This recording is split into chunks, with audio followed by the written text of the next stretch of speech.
Fala, meus filósofos e minhas filósofas. Meu nome é Eduardo Klinger, sou pesquisador em filosofia, criador do site do canal Eduardo Klinger. E hoje a gente vai entender a maior treta da Grécia Antiga, os sofistas versus a Santa Trindade grega, Sócrates, Platão e Aristóteles. Antes de começarmos, eu preciso dar 3 recados super importantes para você não ficar boiando aqui nesse vídeo. Primeiro, antes de tudo, que para entender esse vídeo você precisa assistir o meu vídeo anterior, que é sobre os sofistas, a definição dos sofistas, porque nesse vídeo a gente vai apenas comentar sobre essas definições e compará-las com a Santa Trindade grega. Outra coisa também é que essa é uma série de vídeos do meu curso de filosofia gratuito, disponível lá no meu canal, então se você quer aprender um pouco mais sobre filosofia, vai lá no meu canal e assiste os vídeos que tem bastante conteúdo e conteúdo muito interessante, certo? E o terceiro e não menos importante, se inscreva no canal e ative o sininho de notificação, porque toda quinta-feira, às 22 horas, tem vídeo novo aqui do canal no curso de filosofia, para você poder acompanhar sempre os vídeos que estão sendo lançados, certo? Então é isso, recado dado, acho que a gente já pode ir direto ao assunto. Bom, como a gente falou no vídeo passado, os sofistas eles eram classe média, então eles precisavam vender o seu conhecimento para poder ganhar dinheiro e se manter. Então eles eram basicamente professores de filosofia, certo? Já a Santa Trindade, lembrando, a Santa Trindade, Sócrates, Platão e Aristóteles, eles eram aristocratas, eram homens brancos, livres, senhores de terra e de escravos, e que passavam o dia todo coçando o saco e um belo dia decidiram, tá aí, vamos falar de filosofia, vamos filosofar, vamos inventar o que fazer dessa vida. Então, eles eram eles eram cidadãos gregos, eles eram pessoas privilegiadas. Eles tinham ali o ócio ao seu lado, então eles podiam desenvolver bastante coisa sem se preocupar com o dinheiro. Coisa que os sofistas não podiam fazer. Em sua maioria, eles eram estrangeiros, por isso, eles precisavam cobrar pelos seus ensinamentos. Em sua maioria, pagar um jantar para um sofista já era o suficiente para poder assistir às aulas deles. Então, por causa desse absurdo de vender seu conhecimento, como assim você estudou filosofia e vai ensinar a filosofia dos outros em troca de dinheiro? Isso era um absurdo para a Trindade socrática, para a Santa Trindade grega, e aí Sócrates acusavam eles de prostituição. Né? Então era ali um recalque do Sócrates, algo que ele nunca entenderia porque ele era alguém privilegiado. Outra coisa também que é muito importante, que eu cheguei a falar só por cima no vídeo passado, é a superioridade grega. Esse é um pensamento que vai mudar no período helenístico, também graças aos sofistas, mas basicamente o que era um cidadão grego? Um homem livre, maior de 21 anos, dono de terras e de escravos e envolvido com a política, pois caso contrário, se ele fosse um ser apolítico, ele era um idiota. E sim, idiota vem do grego que significa apolítico. Então, para esses homens, eles eram os exemplos de cidadãos, eles eram os ideais perfeitos de cidadania grega. Qualquer outro cidadão, qualquer outra pessoa grega abaixo desses quesitos, a gente poderia lhe chamar de subcidadãos. Esse é um termo meu, tá? Deixando bem claro. A gente pode chamá-los de subcidadãos. Qualquer pessoa fora da Grécia, qualquer ser humano que não fosse grego, era considerado bárbaro. Então eles tinham ali, na sua ideia, de que eles eram superiores, de que eles eram melhores e tudo mais. E aí vem um bando de gringo, um bando de estrangeiro, querendo falar de filosofia para os aristocratas. É claro que eles iam ficar ali com recalque, não iam querer levar os caras a sério e tudo mais. Então essa é uma outra justificativa da treta entre a Santa Trindade grega e os sofistas, que eram tão atacados pela Santa Trindade. Inclusive, a gente sabe mais sobre os sofistas por causa de Sócrates do que estudando em filosofia. Normalmente, os professores de filosofia pulam, comentam muito rápido a questão dos sofistas, sendo que ela é fundamental para a gente entender o período helenístico que a gente vai falar no próximo vídeo. Certo?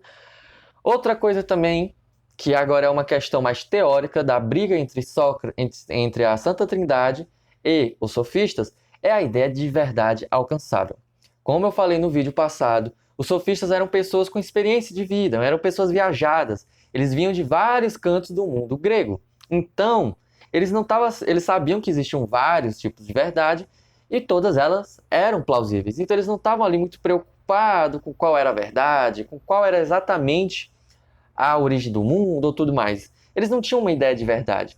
Para um sofista, era muito melhor você provar para os outros que você estava certo do que a sua ideia realmente ser certa, porque basicamente não tinha como saber.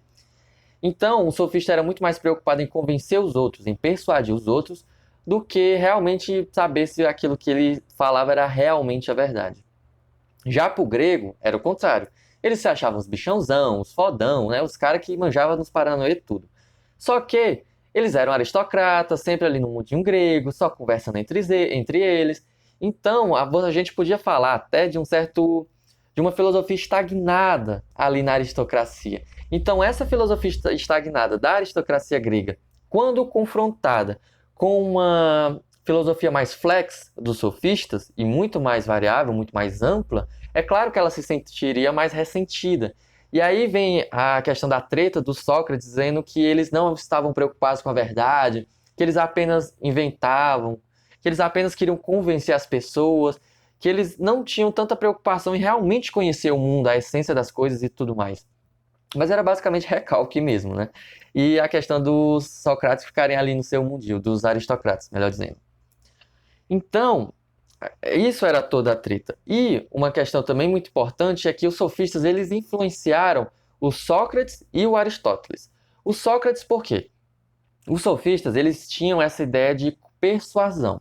Eles eram muito mais preocupados em convencer você de que eles estavam certos do que realmente descobrirem se eles estavam certos. Então eles tinham lábia, eles tinham migué, eles sabiam convencer as pessoas, tá ligado? Eles tinham queixo, era queixudo mesmo. E aí o Sócrates, recalcado, Freud explica, queria esse tipo de persuasão também. Afinal, filosofia sem persuasão fica complicado, né? Só que ele não poderia ser acusado de sofista. Então o que é que ele faz? Sócrates cria a maiêutica. É basicamente um passo a passo de como ser persuasivo, de como convencer. Sócrates vai dar ali uma desculpinha, né? Vai dar ali uma limpada, e tipo, não tem nada a ver com persuasão do sofista. Aqui é uma forma de tentar iluminar as outras pessoas para elas entenderem filosofia também e se tornarem seres humanos melhor e blá, blá, blá. Tá, Sócrates, beleza. Todo mundo sabe que tu é recalcado. Então, para combater a questão da oralidade, da persuasão sofista, Sócrates criou a maiêutica. E o Aristóteles, como é que o Arizinho foi influenciado pelos sofistas também? Os sofistas, eles eram bem viajados, eles tinham ali uma questão bem ampla de verdade. E aí, por causa disso, eles tinham uma ideia de querer convencer as pessoas. E para convencer as pessoas, você tem que ser bom de lábia, e aí você precisa de concordância, você precisa de uma certa lógica. Deu para entender? E aí, toda essa questão de estruturação argumentativa dos sofistas, o Aristóteles olha e pensa assim, tá aí, isso é interessante, isso é bacana. E nada mais, nada menos, o tio Ari ele vai criar uma coisinha chamada lógica aristotélica. Esse bagulho é louco. A lógica aristotélica influencia o mundo até os dias de hoje. A computação tá aí para provar e o negócio é foda. Eu ainda não fiz vídeo sobre lógica aristotélica porque é um assunto um pouco denso. Eu não tenho tanto domínio ainda, então preciso fazer uma pesquisa mais rebruscada, mas eu pretendo trazer aqui pro canal também. Mas enfim, a lógica aristotélica, que é um negócio foda pra caralho, também foi influência dos sofistas, certo? Então é basicamente essa a treta dos sofistas com a Santa Trindade grega, especialmente Sócrates, que o Sócrates odiava os sofistas com todas as forças. Era um ranço que o Sócrates tinha, que pelo amor de Deus, Sócrates só teve dois ranços na vida. Um eram os poetas e o outro ranço era com os sofistas. O bicho odiava os sofistas com todas as forças. Então é isso. Dúvidas, críticas e sugestões deixa aqui nos comentários. No próximo vídeo a gente vai falar sobre o período helenístico. Então, entender os sofistas é fundamental para entender a consequência no período sofista, no período helenístico, certo? Então é isso. Se cuidem e tchau, tchau.